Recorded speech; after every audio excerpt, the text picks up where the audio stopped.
Spears and Steinberg. You know what the fuck it is? Aries and Andy, Jew and the Jerk. You know it's time to get this work. The real raw, gutter, uncut cocaine. No political corrections. Always sleep. Fuck being awoke. We discuss politics and jokes. Scribe, we lit. There's levels to this shit. Before you was sucking on your mama's tit. Aries Spears don't give a fuck. We talk about race a lot, racism, Sexism. Much love to my loyal bitch bag holders. Rollers, clip loaders. We got them in the folders. The whole world on our shoulders. Spears and Steinberg. Yeah. This Oh Steve comes to us from Devin Johnson. Andy is describing how he doesn't use washcloths. Andy says, I use my bare hands and liquid soap to wash my ass. Aries says, you are nasty for using your bare hands to wash the shit from your butt. All of a sudden, Andy's fiance says, yeah, Andy just uses his bare hands to wash like he is fucking himself with his fingers. And he makes sounds like, oh, Steve. Yeah, man, I said it on the last email podcast about my man Anthony something. Guys, there's a reason why pros get the big bucks, baby. The comedic muscles, man. Y'all don't. Then you got it. It's got to. There was no real sensical flow to that. It just felt like you just wanted to say, "Oh, Steve." There was no magic to that. It wasn't the worst Oh Steve, though. It wasn't, but it was pretty damn.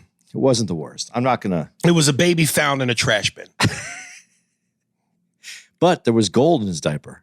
Either way. There was a little gold in there. I'm not. At least the baby was found and went to a family. Okay. But it was found in a trash can. All right. Ulysses Buckhalter.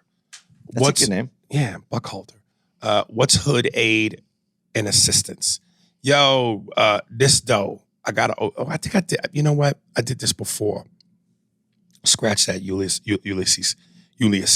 I know what this is. I read this before. It's an Oh Steve, but I have to set it up different. Something, whatever. Bruce Bickley, and the bat signal's still up. Sup, Commissioner Gordon, Chief O'Hara. I'm just curious if the British guy who keeps telling you talk too much about basketball is watching these latest shows and happy about your long debate on washing your ass. Incidentally, I looked at one of our last podcasts on YouTube, and he still does. He calls me emotional Aries. Says that I'm getting emotional. Not emotions, brother. I just find it rather funny that you would critique us the way that you did, and you're still here. You're still here. You're like the fucking Wile E. Coyote from Roadrunner. It don't matter how many times we kill you. You here. I find it endearing. I find it like that love-hate relationship. You love to hate us, and I appreciate it. Mimi, cocksucker.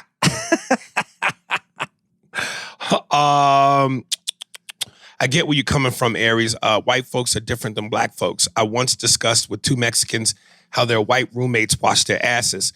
So I'm surprised at Andy's thoughts on this because his mom's Latina, right?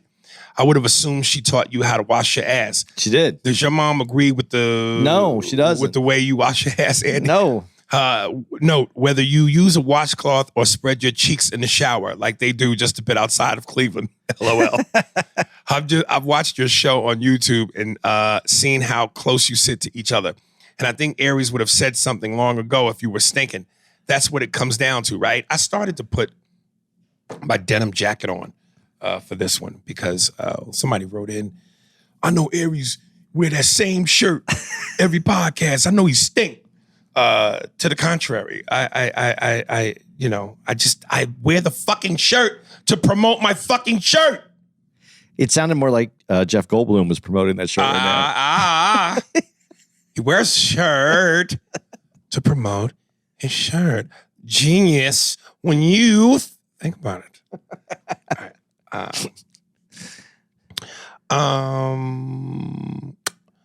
I said this once and I'm going to repeat it. You must get one of those grammar apps like Grammarly to sponsor your show. Listening to you struggle with some of these fan letters is hilarious. And that's got to be some money to be made from that. Once again, thanks for making my morning commute so entertaining.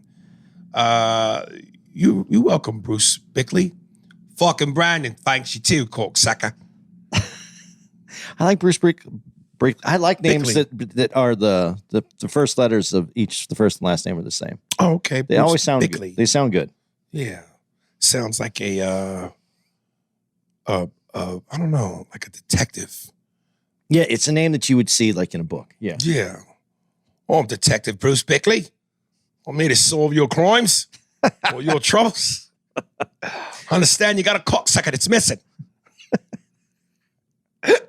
You know who incidentally wrote me in? The doctor. Oh, really? Yeah, but it's kind of long, so I don't know if I feel like reading it yet. Might make this nigga stew. For one more week? Yeah, in his own rap stew. Bim, bim, bim, bim. Here. Duan Kaz. It's not a song, but I think that's our best. That's, you know who it is as soon as you hear that. Yeah, but Ronald Williams is up there. Yeah, but I just like that because before you even get into any vibe, you just right when you hear the horn, you know it's coming. The scroll has been brought by the pigeon. The Flash, the WNBA, and Brandon from the UK. What's up, fellas? I know it's been a while since I sent in a scroll, but things have been crazy on my end. Between trying to cancel with Mr. Racist on American Airlines flight to Hawaii, dealing with the fallout from my standoff with the Bacon Boys, aka the police, and everything else under the sun, I've been crazy busy. However, y'all know I'm still listening faithfully, so let's get into it. Before we finish, Dewan, I know you keep talking about your infamous barbecue, and you would like for me and Andy to hang out with you and enjoy your barbecue, but it's hard because, we work at night, but then, we hibernate during the day. Here's what I'm getting to. Why don't you bring some of your barbecue to us? You know what I'm saying? I personally want some hot links, not sliced. I want the whole sausage. I don't like my links sliced up. And maybe some ribs, nigga. Like, bring me like 3-4 ribs. There's no shame in your game whatsoever. Just bring it to me. I'm not gonna come over there. Bring it to me. I got to tell you guys a story real quick. We're here in Tempe, right? And I've worked in the restaurant business. Now, mind you, Aries has not worked in the restaurant business, but the place that he wanted to go eat opened at 11:30. We got there. I thought it was 11. He thought it was at 11. We got there at 11:25, right? 26. So it's 4 minutes before they're open. And Aries goes, man, I don't even see anybody in there. He looks around and he sees someone. And instead of going, okay, well, it's 4 minutes, starts knocking on the... Open this motherfucker now. Now, I've been in the business. If someone knocked on my door and I had 4 minutes left, you know whose 4 minutes those are?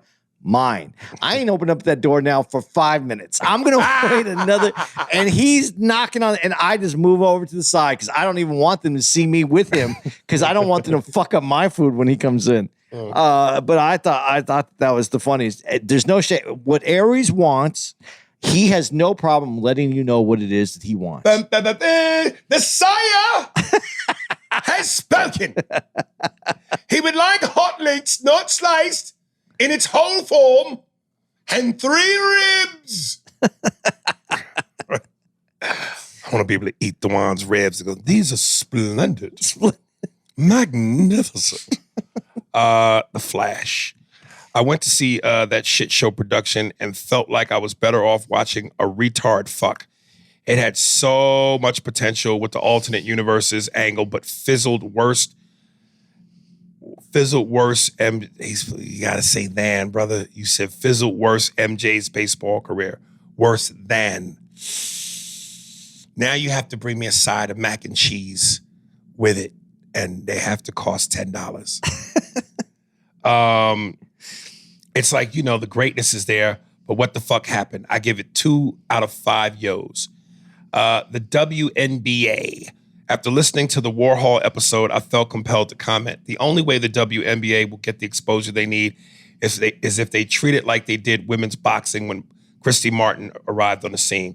For those that don't remember, women's boxing wasn't getting the attention it needed until they attached the coal miner's daughter to every Mike Tyson fight.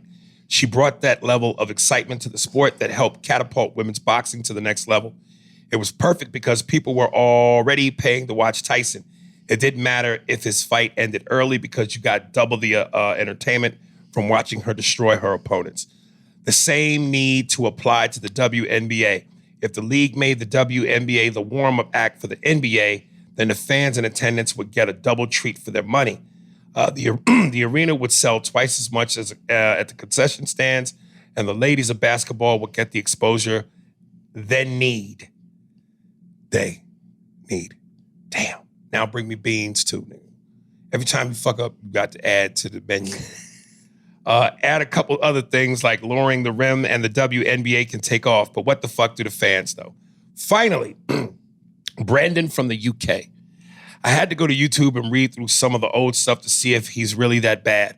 All I can say is, nigga, Brandon, it's clear that you haven't been listening since day one or even gone back to catch up. It's cool, though, because there's nothing wrong with being the designated asshole. You just need to learn how to be humorous with your shit talking. So Aries and Andy look forward to giving you the business on the pod. Just be respectful about it. Well, that's my scroll, fellas. As always, keep your pin pan strong and your whole train long. You know what you should do, or Dwan? You should hit Brandon with your pip pan and fuck him with your train long. I'm sure he'd enjoy that. Cocksucker.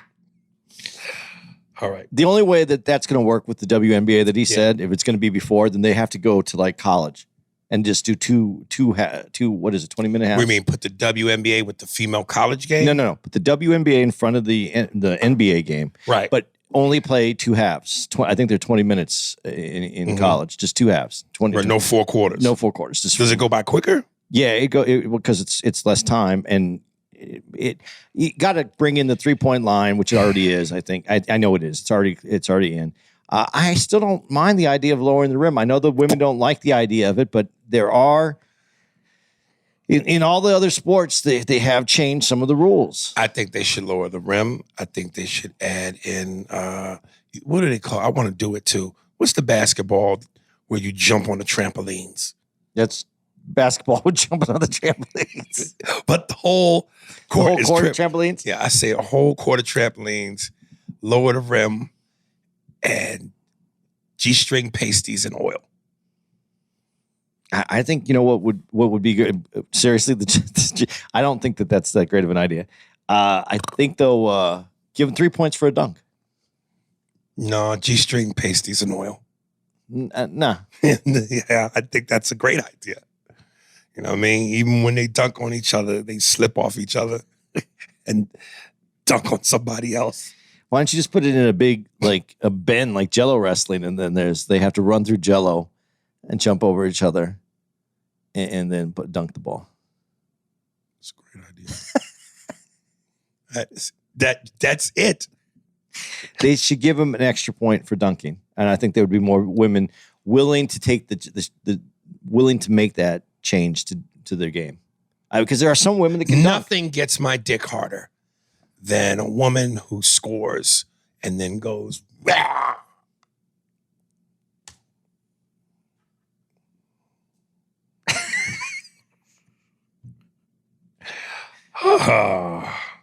What if that's how Gemma liked to fuck? Like Gemma, after she like fucked you and made you come, she just pounds her chest and goes, ah! Give me the Donkey Kong, nigga. I'm with it, yo. I'm with it. I'm trying to see if there's somebody new. I got a bunch of. But speaking of someone new, Yes. Gemma's still the one. You haven't run into anything that beats Nope. Gemma? Nope. Because I'm tired of using Gemma as Nope. I told you Meradyne was number one, and then Gemma took her spot. But nobody since. There's this one chick who looks like a deformed chicken McNugget, but she's got really big titties, and her areolas and nipples look huge, but she's so oddly shaped. You know what I mean? Yeah, I do. I understand what you mean by the description you just gave me. Okay, Raymond Martinez. Bert's opinion. Hey, A&A, I got Bert Bridgewater here, and he wants to chime in on the washing debate. Bert Bridgewater voice. Bert Bridgewater here. You know how a real man washes up? He uses the hand that God gave him and a fresh bar of Irish Spring. Not that sissy wash rag, or even worse, those fruity loofahs that those rainbow people love. Soap bar to skin is the only way a real man should wash. And let me add to that. And when he has to take a dump, he doesn't use a toilet. He just stands erect, jams his hand up his ass, pulls it out with his own hand, and slams it to the ground. All right, stay safe and keep up the great content. Peace. I don't think that's how Burt Bridgewater would do it. I think he would use a natural product. I think he would take a piece of bark off from a tree. Burt Bridgewater, you know how a real man cleans his ass? He rips an entire chunk of a tree off and just jams it up his ass till when he pulls it out, the bark's all gone and it looks like a shaved Siamese cat. Yeah, because that would be the exfoliating process. Yes. Yes. Okay. Mail. Let me see. Mail me at skiff.com. Hi, Mr. Spears and Mrs. Steinberg. Hope this email finds you both well. My name is Oscar, a fan of the pad. About to turn Boston. Fan of the pad of the pod and your comedy. While I'm a first-time writer and a long-time fan, the reason for the correspondence is to propose an idea/project I'm currently working on launching. I'm in the process of starting an online radio station. The station will play random podcasts. As you know, there are over 5 million podcasts and not all get the audience they want or deserve. I want to be able to play random podcasts 24/7, providing an additional space to content creators. Having said that, I want to feature the Spears and Steinberg podcast at a specific time slot every day and play all the back catalog. This email is already long, so I don't want to get into the details just yet. I first wanted to know if you both are open to the idea of playing your back catalog on my online radio station. If interested, then we can have details conversations. Just to be clear, we don't play with the same execution that he articulates in the email. Otherwise, the episode is going to be all over the place.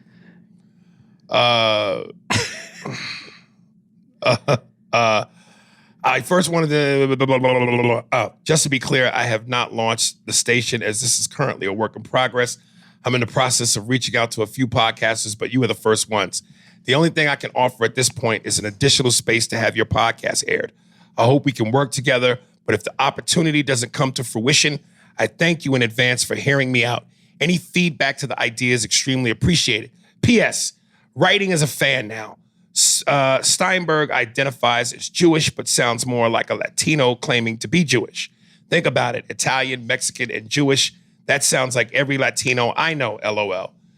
These are the same type of Latinos that be talking down on newly arriving immigrants just so that fit in with white Americans, LOL. Speaking of fitting in, if you would have put an S on the fit, and so it read, so that fits in, that would have been fucking awesome. Steinberg, just admit you are Mexican, Mexicano, and be done with it. Be proud of your Mexican heritage, LOL. Kind regards, Oscar. See, I like Oscar because I'm assuming he's Mexican because of how he said your Latino heritage in me. Yes, I am, but I'm also proud of my Jewish heritage. Oy vey. So what am I supposed to do with that? This is where I live, man. I live in both places, and it's not speaking down on immigrants. I have a lot of family that has come to this country, but I'm going to be real honest, man. My family that's come here has done it legally, and I'm not saying I understand why people would come here illegally as well. But I'm not speaking down on or about it. The immigration issue is a big problem, and I would never speak down on anybody who needs to come here. But we have to simplify what our problems are here. as far as our immigration policy, and we have to find a way to fast track people in because it's going to continue to be a problem. But I do want people to come to America because they want to be Americans, not just because they're escaping other issues, and especially poverty. And I know that sounds mean, but I want people to want to be part of the betterment of America, not just to leave where it's not good. Because there's other places to go if you don't like what's going on where you're at. But I want people to come here because they want to make America better. They want to be part of what this experiment is. And I don't think there's anything wrong with expressing that, but I don't ever hear that anymore because that's almost talking down to what the hardships of people coming here. Listen, I think America should be open to helping out people and even helping people get to where they want to go. But come here because you want to be part of this experiment and you want to make this place a better place. Some people just need to get away because of poverty and they need to come here and then they become great Americans. So I'm not saying that's not the case either, but I really would like people to come here because they want to be a part of this. And there's a lot that goes into what I'm saying. But when you say that, I don't even look at that as a... Shit, I'm sorry. It's good. I don't look at that as a Latino issue. I don't look at that as Mexicans coming up from the border. I look at that as anybody who comes to this country. We actively recruit top people at colleges to come to America and be part of this. I don't want them to come here either unless they want to be part of this great experiment. That's why I would want them to come here, not just because they want to make money and want to do things. I don't like that we recruit necessarily always off the top either because I feel some of these people should go back to their country and help improve their country. Because when we keep peeling off the best educated people and they're not going back home, they're not helping where they came from either. And so we're just pulling them in just as a cash grab to have better science people here. Let's make science. Let's find the people who could be scientists that are living here. Let's educate. Let's put education back as a priority. And that's just a bit outside Cleveland. So maybe not in Cleveland. Maybe we're not looking for these people in Cleveland. Maybe we start looking for them coming up to the border. I don't know. And I got it kind of off the track because there's a lot that goes into what you're trying to say. But what I'm trying to say is this has nothing to do with my heritage. I'm proud of both parts of my family. I respect both parts for different reasons. So I'm not. I can't do it that way, brother. I have to be. What'd you think about his offer? True. I would be very interested in having a conversation when you said what could I add to what you said. You know, punctuation, spelling, and little grammar would be nice. But that was just more of a jab at you because you were jabbing at me. I think it's a good idea if he can get what he's trying to accomplish. I think is a good idea because sometimes you do need a network or easy way for people to find it, or just a convenient way for people to get a hold of the back issues. Not that they can't do that on Spotify, but some people just aren't that. You know, they're not quick like that. Any of the streaming platforms you can get it. But sometimes you just turn on a radio station or you turn on a station and you just want to hear it and let it run. So I still enjoy cable television because I don't have to look for anything. I just scroll up and down the dial. So I noticed on CNN, I think it's next month, July, they're finally going to release that thing I did about black sitcoms. That's if they didn't cut me because of the Tiffany shit. So if they didn't cut me, then I'm going to be on that for CNN next month. Jimmy Walker, they're running ads right now. Jimmy Walker is... They don't tell you if they cut you? They wouldn't say... Nah, but we'll see if they cut your boy.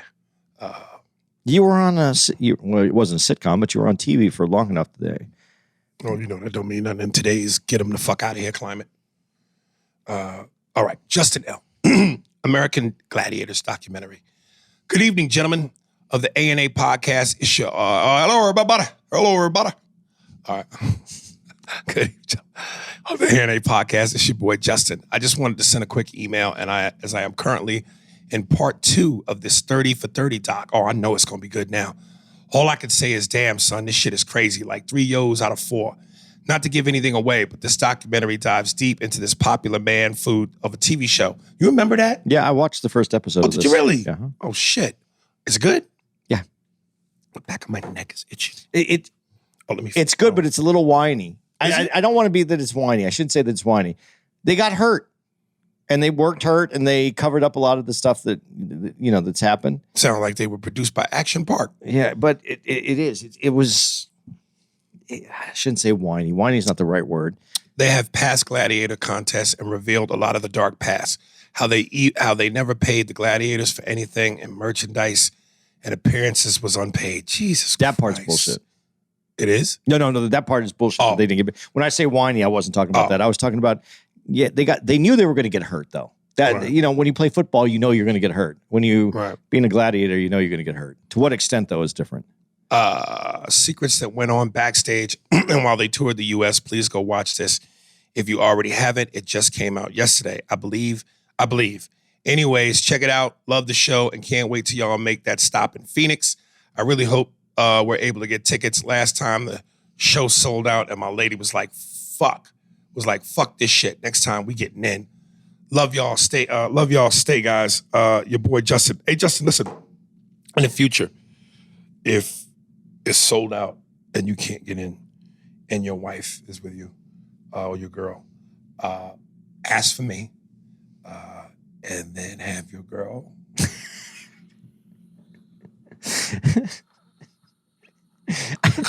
I knew you were going to do it, and I was like, he's really going to go. Let's see how far he goes. And you went all the way right to the door. Have your girl flash them titties. And I'll make sure y'all get in. No, I'm fucking with you, baby. I'll definitely make sure y'all get in. But we were here in Tempe. I hope you came out. If you did come out, please let us know. Because I think you would have said something though, right? No? Yeah, I would hope so. Austin Wheeler.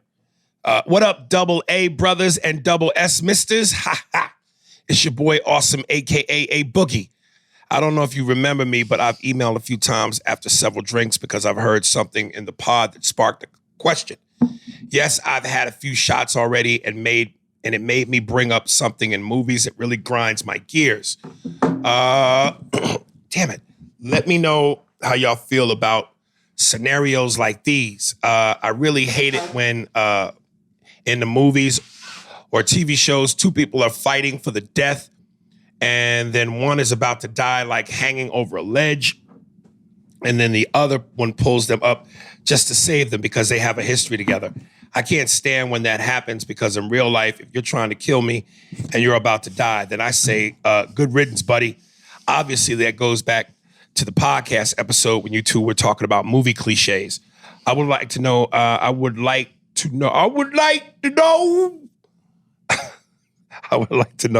some other things in movies that are similar to what I said that pisses you off. I got one right off the bat.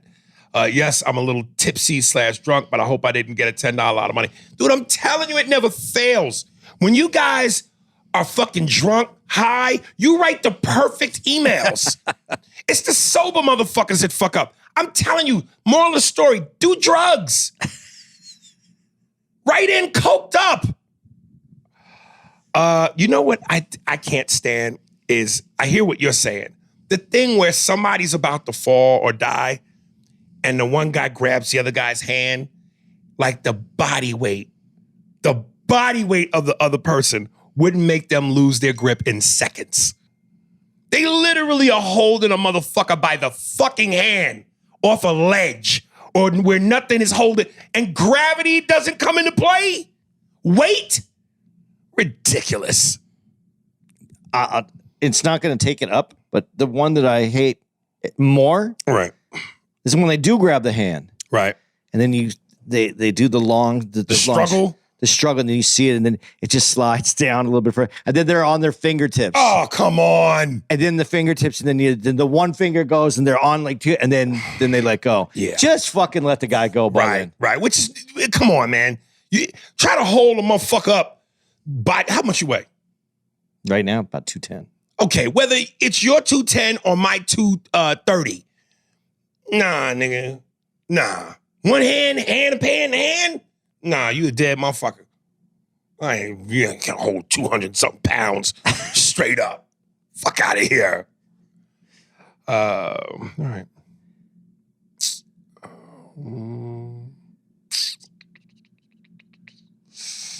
Got a lot from Cyril P. Poncho Z. Okay, he says, found my theme song. So you just gonna force this, nigga.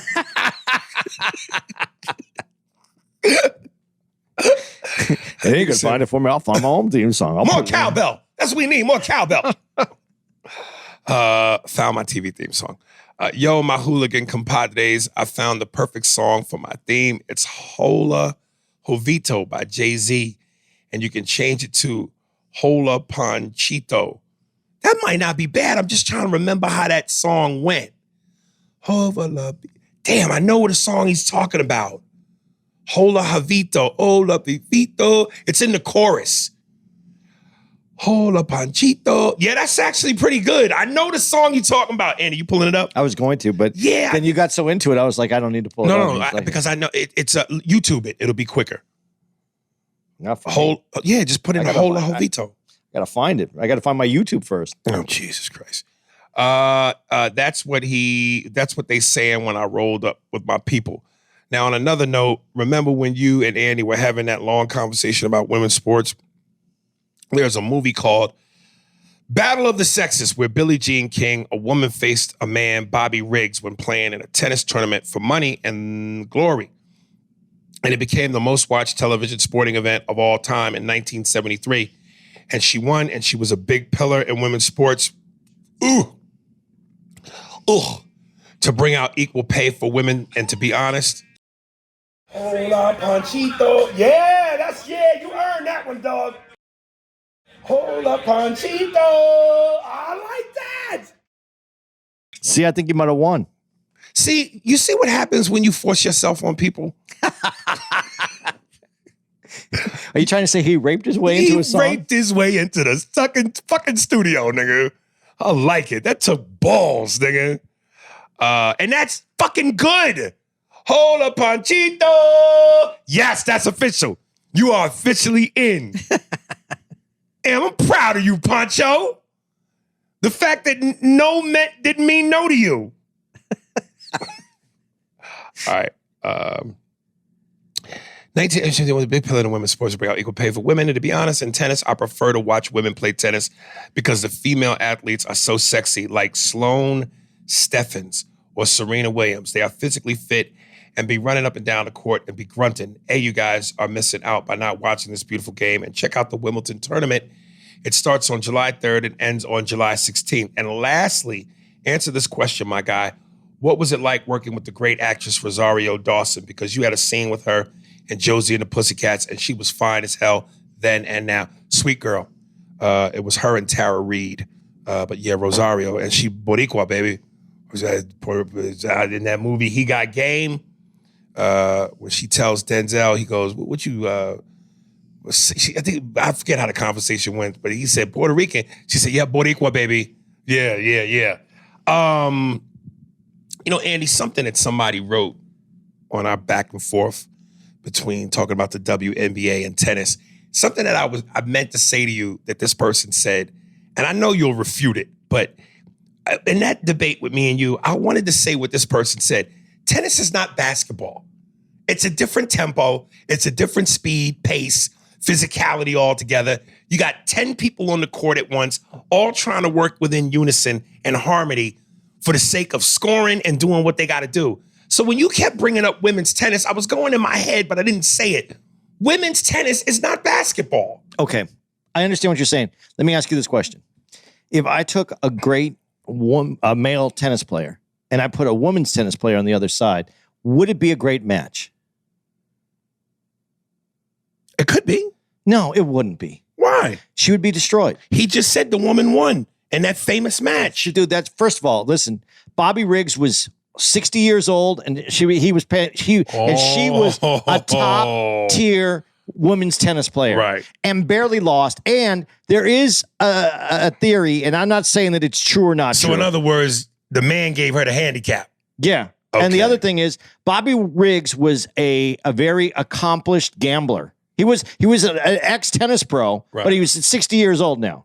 Right. And he is an accomplished gambler now.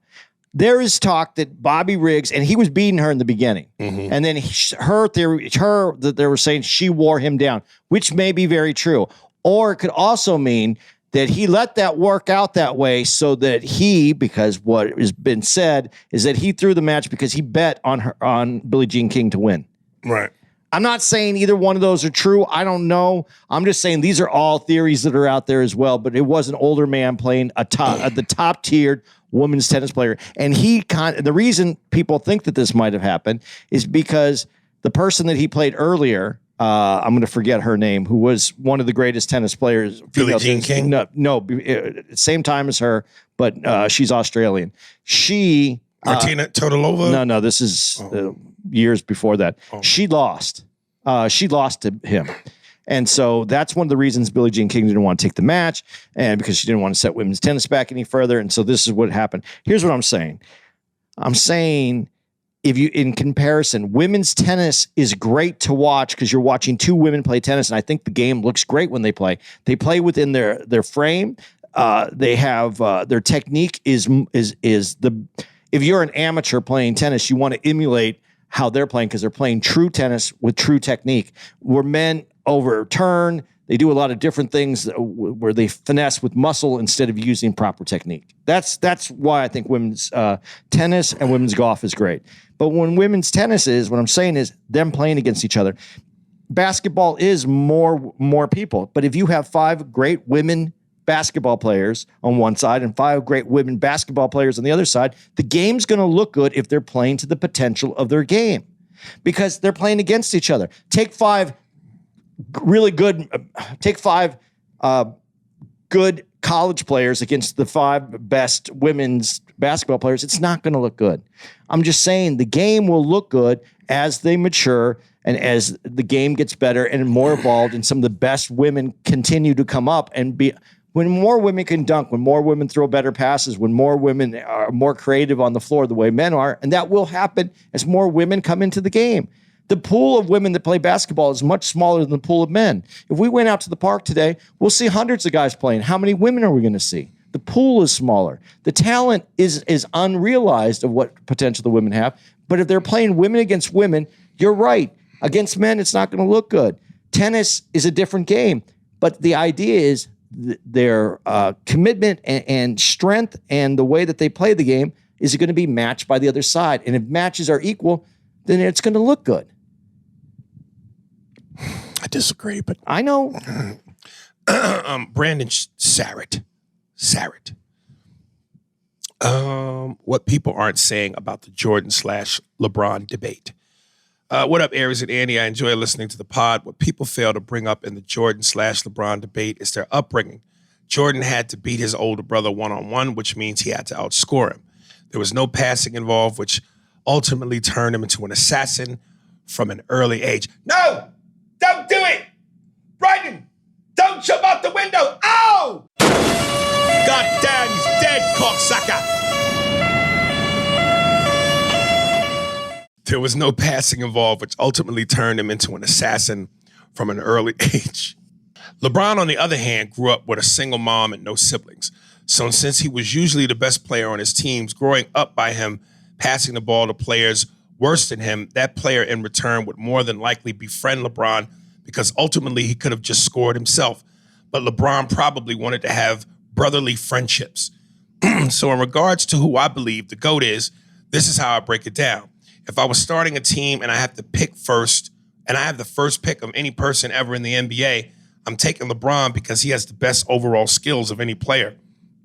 If I had a game to win, in order to save my life, I'm taking the GOAT, Michael Jeffrey Jordan. Also, if you put Jordan's heart and will inside of LeBron, then hands down, undeniably, LeBron would be the GOAT. You put LeBron's heart and will inside of Jordan, and ultimately, I think we would have seen a lesser version of Jordan. I'm not sure if I can make sense of that mess. I can't either. I can't either. And the other thing that I hate is when people... Here's, let me say, can I say mine first? Say yours. This is what I don't get. When you go, okay, LeBron, because he has the best overall skills of any player. Skillfully, where's Michael Jordan lacking? Size. That's got nothing to do with skill. Yeah, it is. Size is not skill. You have to be able to use that size. I mean, there's bigger players that don't have the skill level to play. Okay, let's go with that then. But let's go with what you just said. Size. What is it that he hasn't been able to do due to his size? What is it? What is it that we haven't seen? I think he can. I think LeBron could play all 5 positions. I don't think Jordan's playing center. But why would Jordan have to? He doesn't. But that's what he's saying. If he's starting a team, he's picking this one.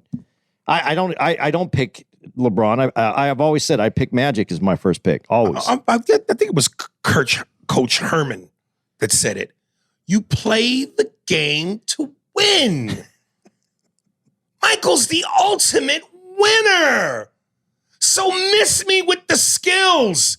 And Michael was known, and so many players said this. There are no weaknesses in Jordan's game. None. So where is skill the advantage?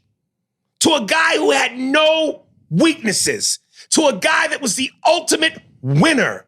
Where does skill mean anything? I just don't like how he compares. He says no one's talking about this, and then he went in to say, and this is what he's. I'm going to paraphrase what he said. When he was in high school, he probably wanted to have friends, so he probably passed the ball more. I would think, or however he said it. I'm paraphrasing. I don't give a fuck what you think, dude, because you just told me a whole scenario that you made up in your mind. You didn't say. LeBron was in school, and when you look at his high school playing, you saw that he passed more, and because he wanted more friends. No one's ever said that before in the history of LeBron and Michael. You made up a whole scenario where LeBron has his head down, he's walking down the street thinking, "I'm the best basketball player ever, but I have no friends. No one wants to be my friend. You know what I'm going to do? I'm going to pass the ball to him, and guess what? They're going to bring me Kool-Aid and be my best friend tomorrow." This nigga turned into Julia Child. Just where do you make up this idea that that's how this went down and that made him the better passer? His game is unparalleled, but his lack of friends made him a passer. Aries, dude, let me tell you some other goofy shit people say. LeBron took a bum Cavs team to the finals. Yo, you think there's no way Michael Jordan could have took that same team to the finals. Let me remind y'all. When Michael took the Bulls into the playoffs, they were bums. They were considered cokeheads, and he lost to the then championship '86 Celtics, who had 5 Hall of Famers. But he took them to the playoffs, and he scored 63 in Boston, where Boston only lost 2 games all season. And that's when they weren't even called the Jordan-airs. So what makes you think Michael couldn't have took that team to the finals, especially when the Eastern Conference during that time was weaker? Way weak. Come on! That's goofy, man! Yeah, dude, I'll go with Andy. Yo, you made up some shit that was so irrelevant in that scenario. What? Dude, just think about it, though, man. What was this guy's name?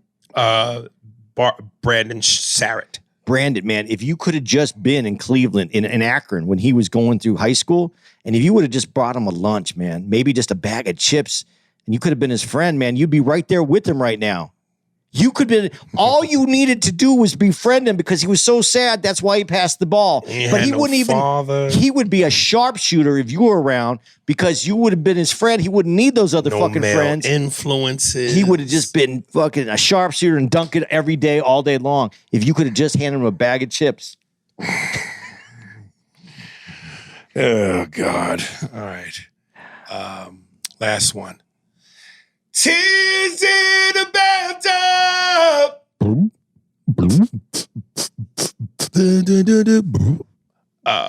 Coach. Arnold, what the fuck did you do wrong? My partners. Freud created a personality test in order to tap into the subconscious mind. I thought it would be fun to play with you and Andy. First, you'll answer these 3 questions. What's your favorite animal? List 2 reasons why. Adjectives. All right, let me answer the first one. Lion, because of its, I don't know if these are adjectives. Ferociousness, right? That's an adjective, right?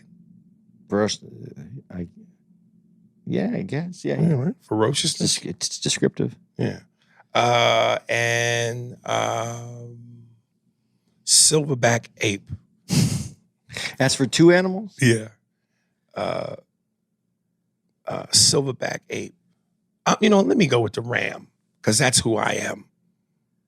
That's my zodiac. I know that's not an adjective, but fuck it. What's your favorite animal? List two reasons. Two reasons why. Yeah. So go back to lion and two reasons why. I said ferocious, right? Yeah. And he's the king of the jungle. And then silverback. Oh no, you only need one because it's just what's your favorite animal, and then the two reasons why. Oh shit! Okay. Yeah. All right. What's yours? Yeah. I would have to say it's a dog Why? because it can stay in my house Because it could stay in your house. and it's protective and it's loyal. Those are my two reasons: protective and loyal. All right. What's your favorite article of clothing? List two reasons why. My favorite article of clothing. Shit. I would say my hat. Because it's represents where I'm from and because I think I look better with it. Yours?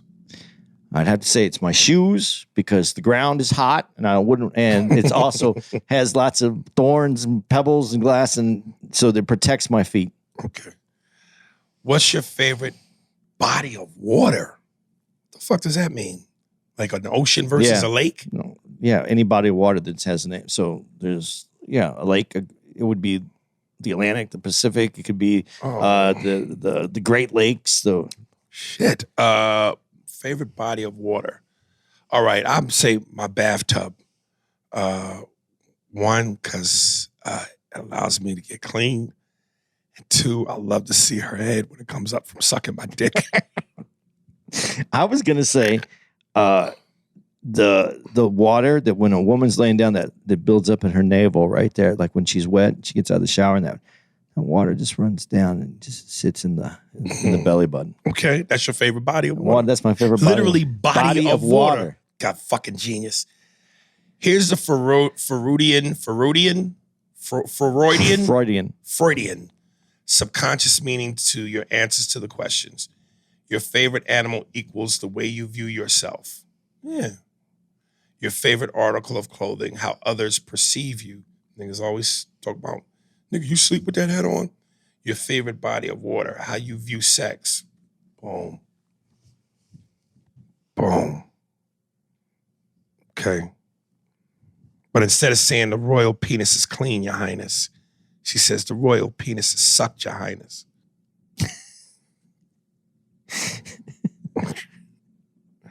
All right. Appreciate that, Kulsh. That is it, dude. That's it. Okay, let's let them know where we're gonna be. I had it right here. Okay. Hola Panchito. You listen. Hola Panchito. That is good. Yeah, that is good. You listen to this. Should be the week that we're in Sacramento. Punchline. Sacktown. We're there July 13th through the 15th, followed by Houston Improv, July 20th to the 23rd. Comedy Zone in Jacksonville, Florida, July 27th through the 30th. Mic Drop in San Diego, August 3rd through the 5th. Raleigh Improv in Cary, North Carolina, August 11th through the 13th. Comedy Zone in Charlotte, North Carolina, August 17th through the 20th. Tommy T's in Pleasanton, California, August 24th through the 27th. Followed by Helium Comedy Club in Philadelphia, August 31st to September 3rd. People do because they want to do it, yo. You don't know. People do because they want to do it, yeah. Have you ever ran up the thing where the Rocky statue used to be and then they moved it down? But I walked up really slow. Let's run up that thing. Let's record it. Let's record us. We record me running up the Rocky thing? Up the Rocky thing. And then throwing my hands in the air like a goofy little bitch? Yeah. Let's do that. Let's put it on. Let's do it. Let's do it this next time we're out there. There's no reason not to do it. There's plenty of reasons. Matter of fact, it's going to be hot. I think there's 75 step reasons not to do it. No, we got to do it. Let's see. It's August 30. It's going to be hot because it's August 31st through the 3rd. We'll go out there. Let's. You think you beat me up to the top? Absolutely not. Oh, well, I think when you get to the top, I'll still be at the bottom, laughing your waiting ass for off. you to come back down. Laughing your ass off.